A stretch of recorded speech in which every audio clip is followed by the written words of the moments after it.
It's a great day. My name is Che Brown, the Happy Entrepreneur, and welcome to the Happy Entrepreneur Show, the number one business development and revenue focused late night show in the country where we are on a mission. And our mission really is to inspire.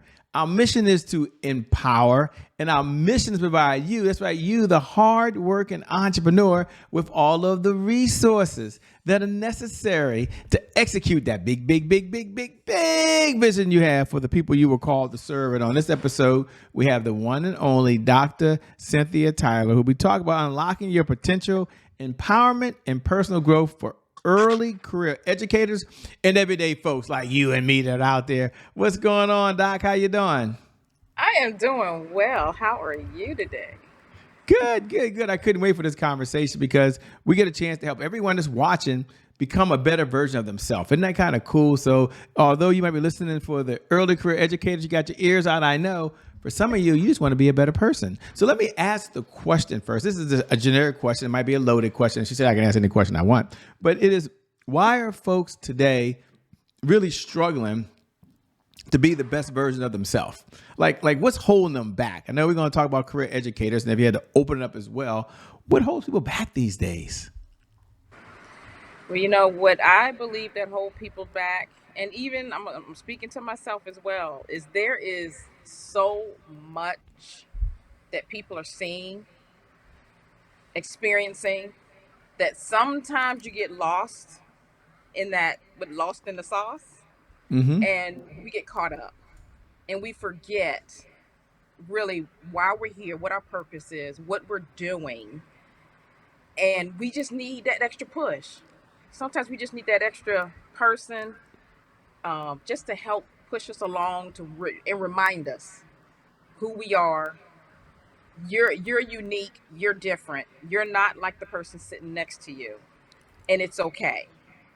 It's Mm. some of those distractions. It's those distractions that kind of sets us a little off course. We see what everybody else is doing, and we got to remember sometimes we do have to stay on our path, and it's okay. Mm.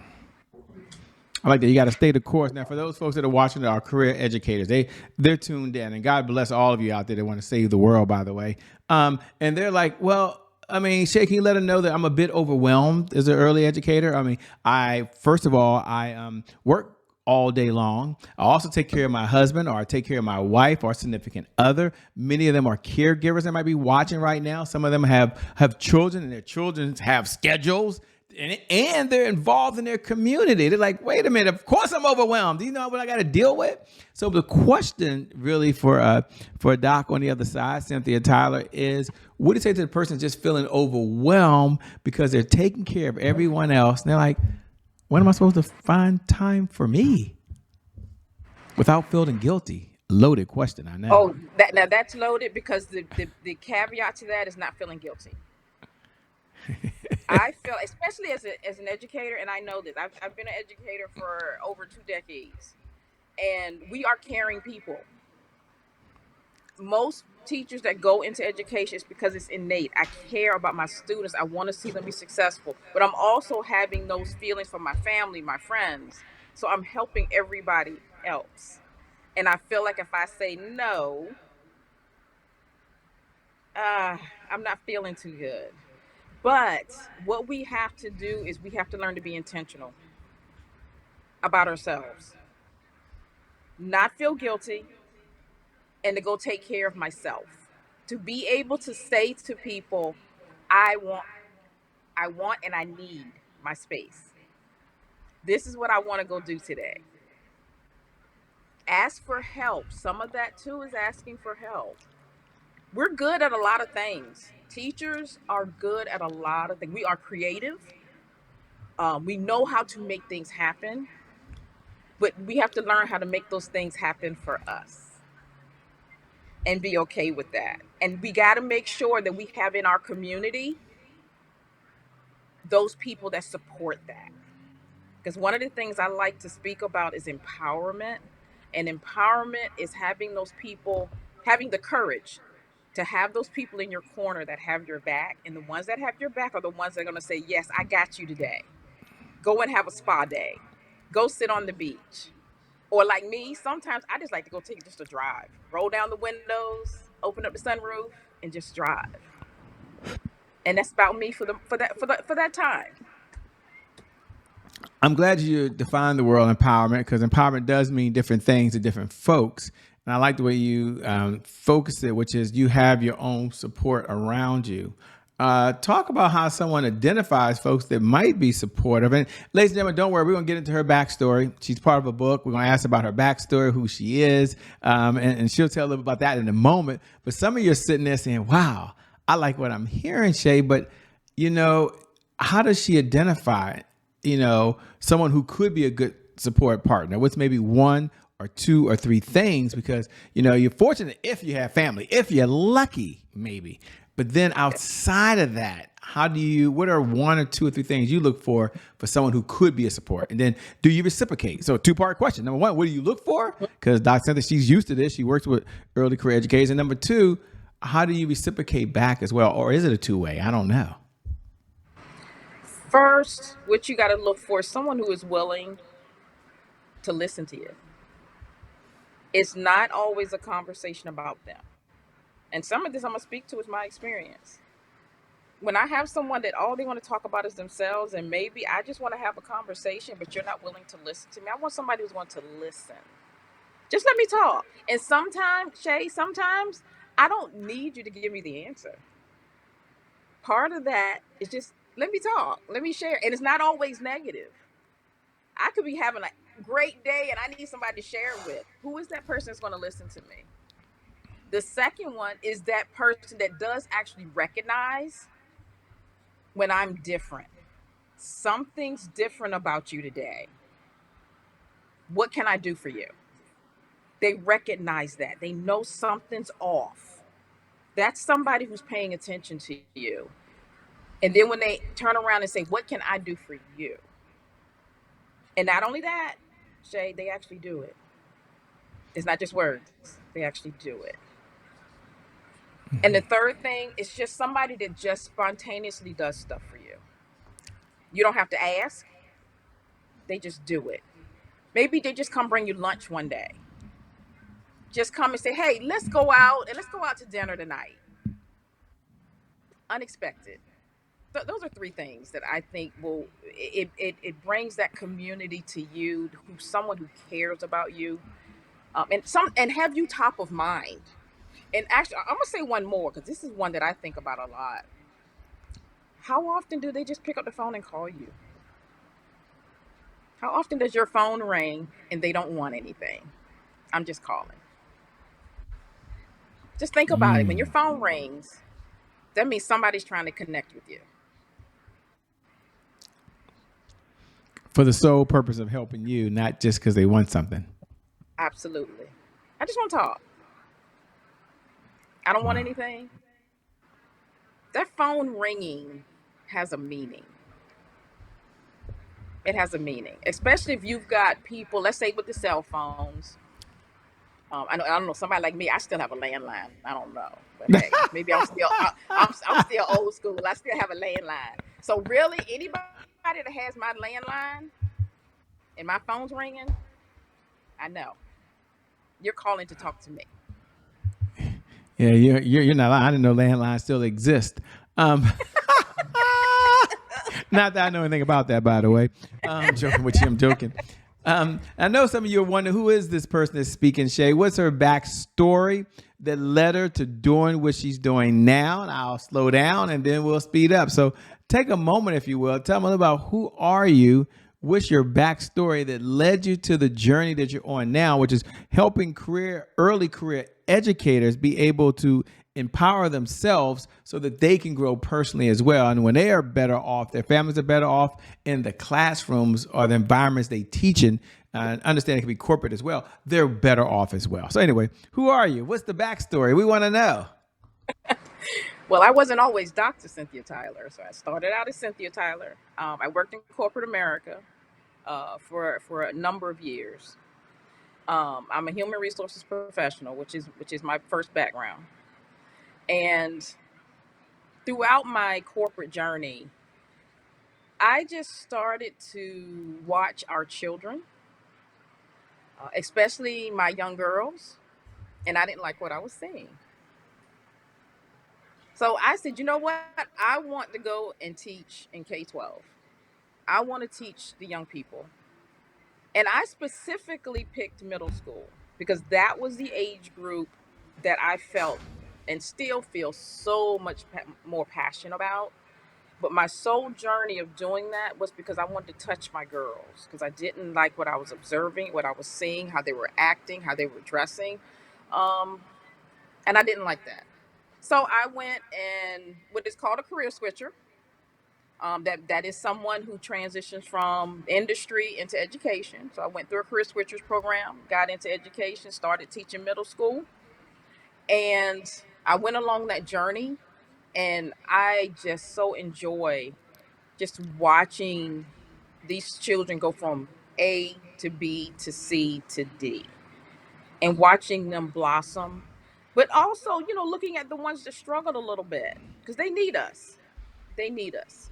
How I got to really having more of a passion for my first year educators, because I know what it felt like to be a first year teacher, especially transitioning from corporate America.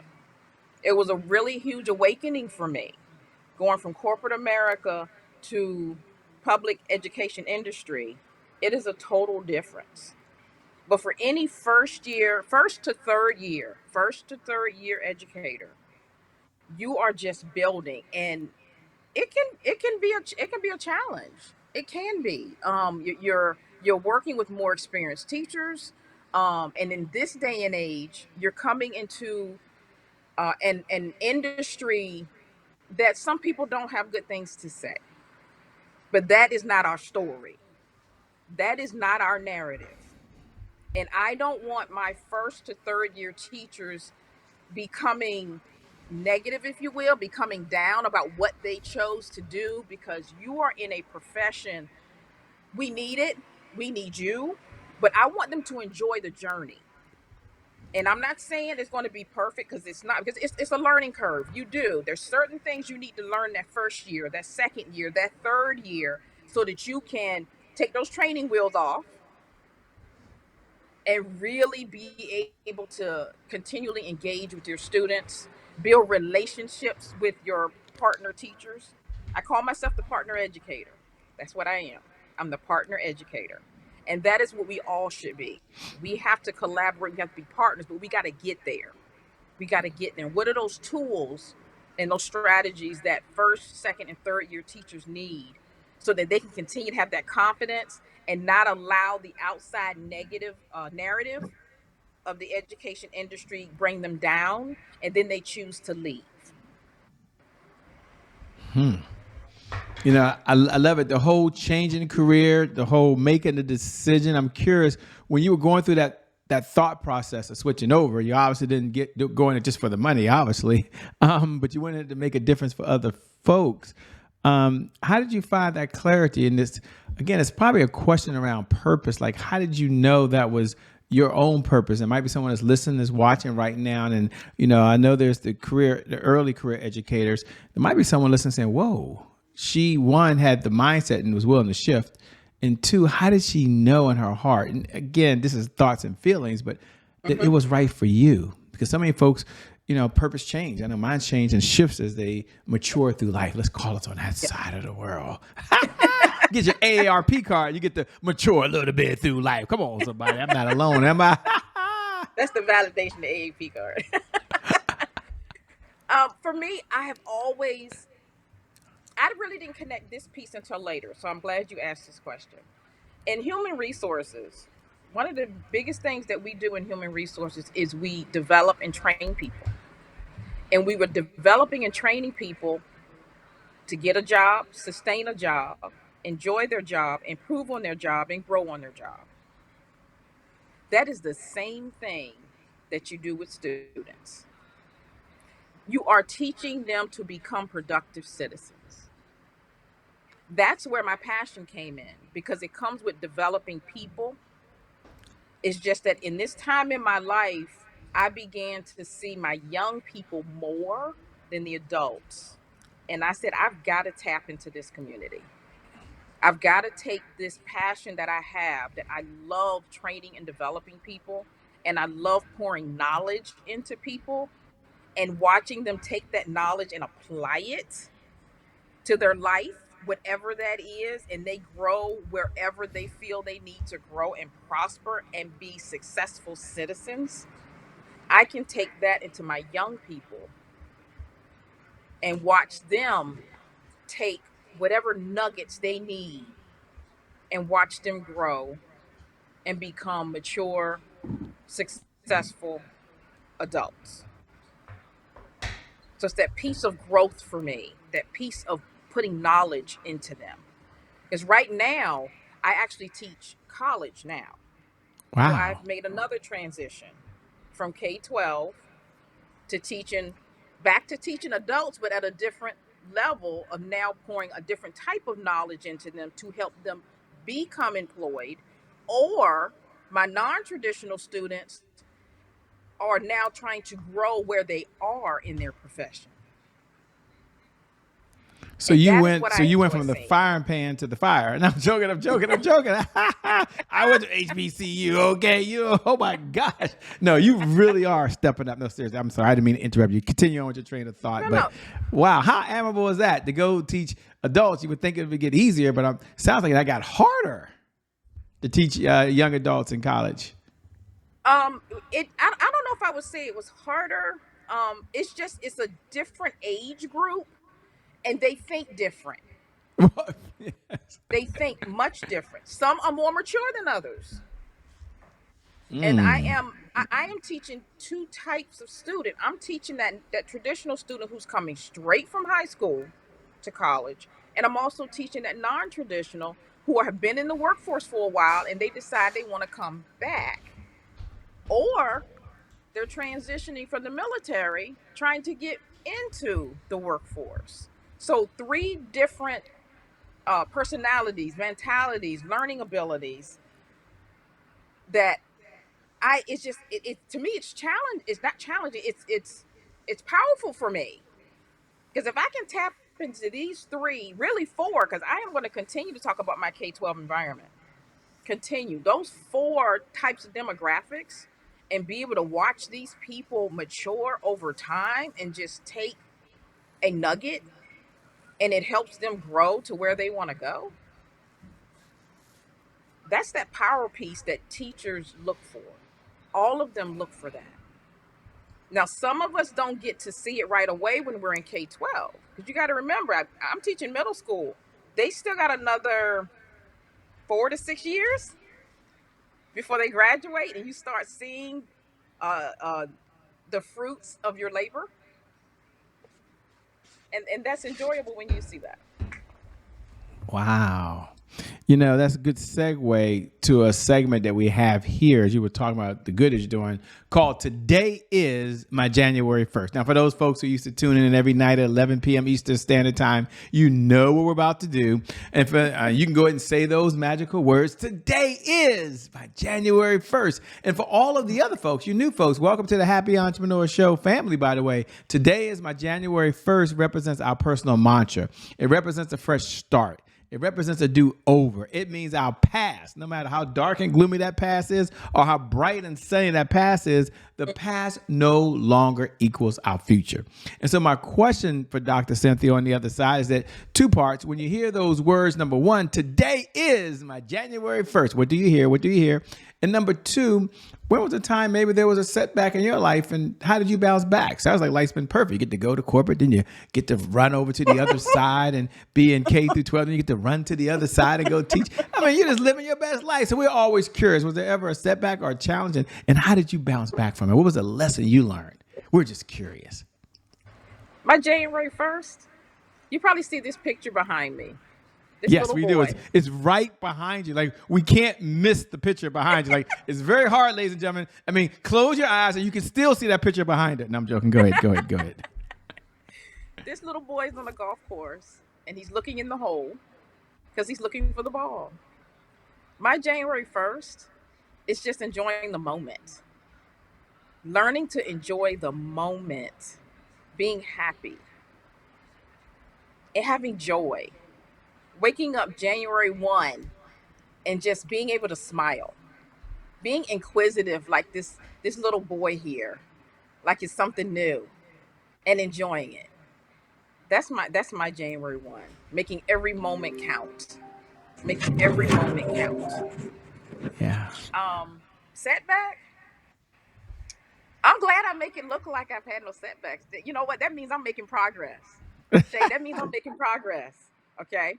And it doesn't mean I'm putting on a facade or a mask. That just means I am progressing to where my journey is having joy, even though I've had setbacks. So thank you for observing that. So that means I'm making a little bit of progress. And that's how I want my teachers to be. A setback that I've had, um, and a lot of people might have had this one, but for me, this was my defining moment is, we invest in ourselves. We invest in ourselves financially. I had a moment in time because I'm growing this business and I get excited. I know my vision, I know my mission. And we all know better. But sometimes when you get excited, and I have this passion where I want to tap into this community, and I got a little bit too excited, invested too much too fast, too much too fast. I'm like, oh my God, what am I going to do? And I wasn't reaping what I thought the outcome or the reward should be. So I had to sit back and think, Shay, what happened? What happened? And why did I do this? I know better. But I got excited and I thought about what I did. And this is something, I have to share and be able to show others is I have my mission and my vision. And I was making decisions based on that big vision, that big picture, and forgetting what this little boy is doing back here, forgetting the steps and the process that it takes to get there, and invest in those steps and enjoy those steps. And when the time comes to go bigger and bigger and larger, do that. You don't have to jump all into the deep end all at once because you're trying to get to that vision like now because people say it's got to happen. But sometimes people don't tell you it's a process and enjoy the process. So that's how I came out of that setback, or actually still coming out of that. And in learning to enjoy the steps in the process that it's taking to build my community, connect with my educators, and showing them you don't have to jump in the deep end. My early educators, you don't have to act like you've been in the industry for 10 and 20 years. Enjoy these first few years of getting to know your classroom and your students and bonding with your fellow educators and your administrators.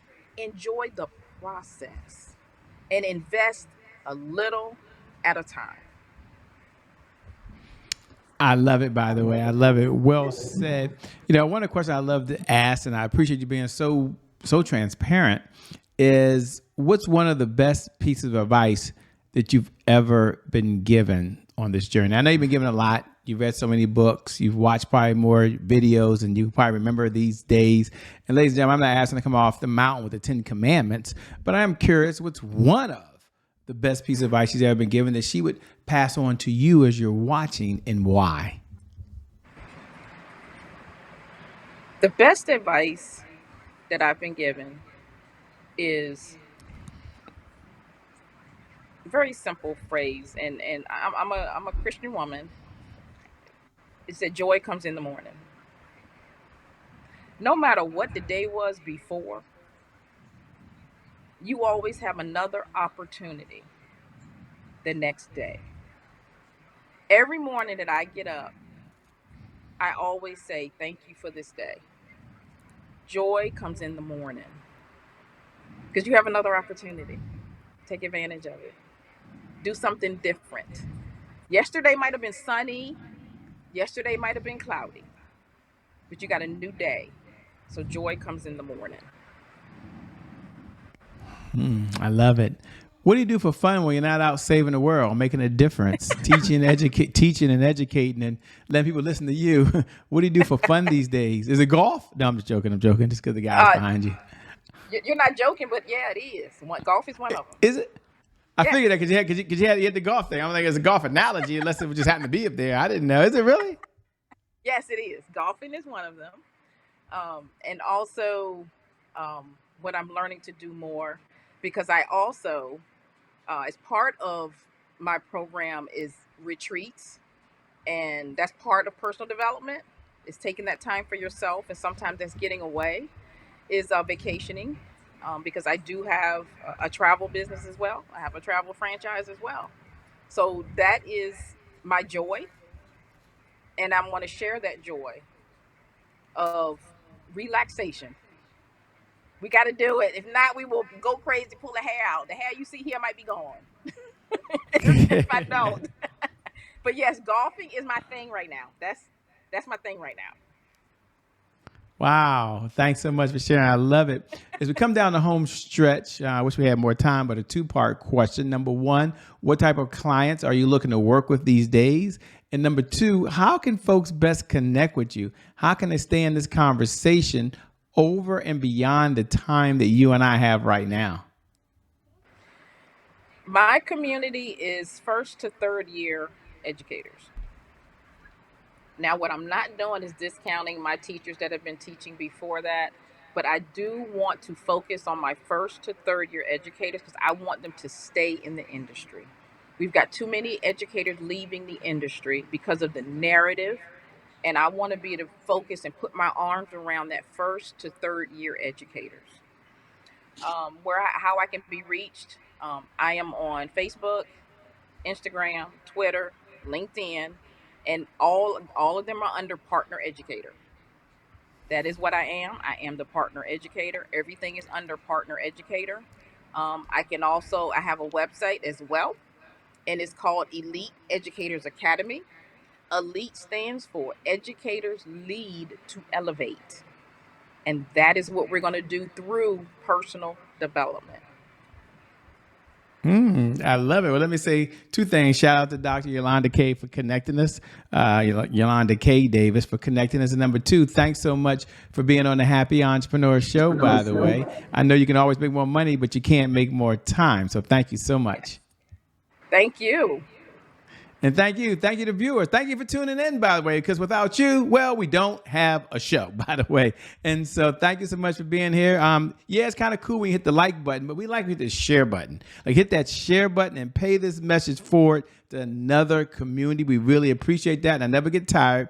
I remind you every night at 11 p.m. Eastern Standard Time how amazing you are, how incredible you are, how awesome you are, how you're the super duper cool person that's watching right now. And you're doing so much good in the world. Today, I believe, is your January 1st. And because of just that one reason, your best is still yet to come. They ain't seen it yet. Your best is yet to come. Your best is yet to come. My name is Shay Brown. It doesn't change. The Happy Entrepreneur. Make it a great day. We out of here. Thanks so much.